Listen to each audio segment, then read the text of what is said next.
وہ شہر محبت جہاں مصطفیٰ ہیں، وہیں گھر بنانے کو دل چاہتا ہے۔ پیش خدمت ہیں میرے پیارے رسول حضرت محمد صلی اللہ علیہ وآلہ وسلم کی پیاری باتیں۔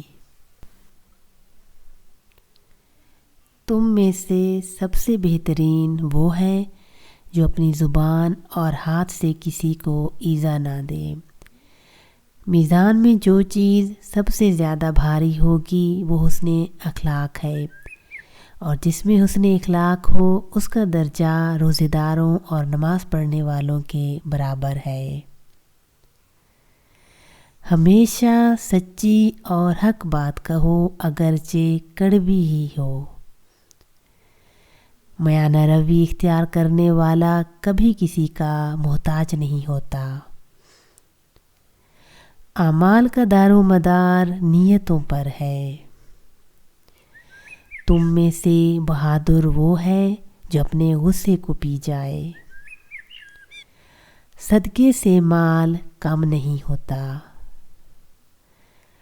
آپس میں تحائف بانٹا کرو، اس سے آپس میں محبت بڑھتی ہے۔ تم میں سے کوئی شخص اس وقت تک مومن نہیں ہو سکتا جب تک کہ وہ اپنے بھائی کے لیے وہی چیز ناپسند کرے جو اپنے لیے کرتا ہے۔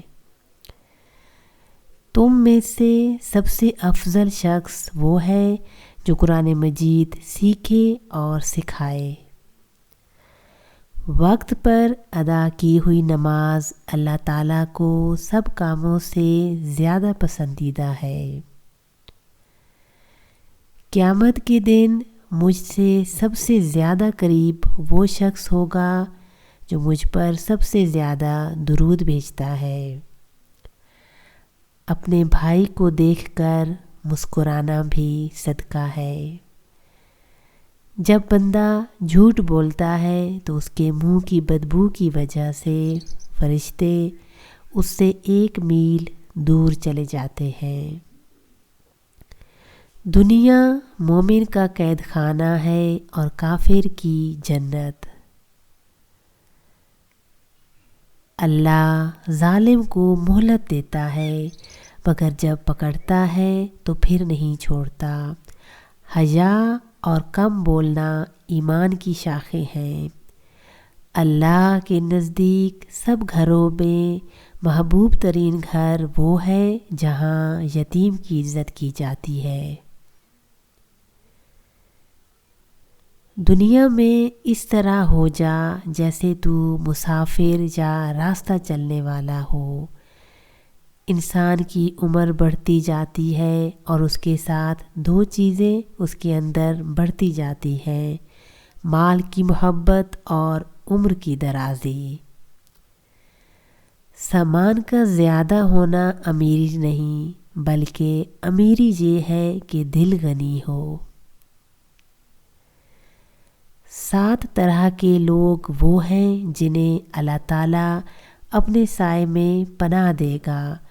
ان میں ایک وہ شخص بھی ہے جس نے تنہائی میں اللہ کو یاد کیا تو اس کی آنکھوں سے آنسو جاری ہو گئے۔ اگر تمہیں وہ معلوم ہوتا جو میں جانتا ہوں تو تم ہنستے کم اور روتے زیادہ۔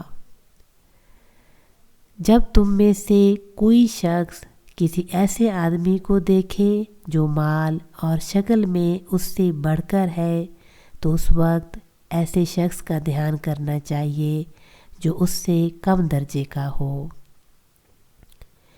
کوئی شخص تم میں سے موت کی آرزو نہ کرے، اگر وہ نیک ہے تو ممکن ہے نیکی میں اور زیادہ ہو، اور اگر برا ہے تو ممکن ہے توبہ کر لے۔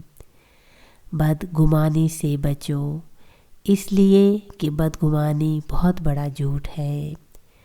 نیکی کی طرف رہنمائی کرنے والا ایسا ہے جیسے اس نے خود نیکی کی ہو۔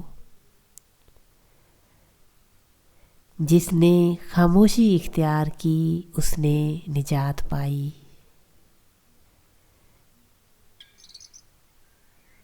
اچھی اور میٹھی بات بھی صدقہ ہے۔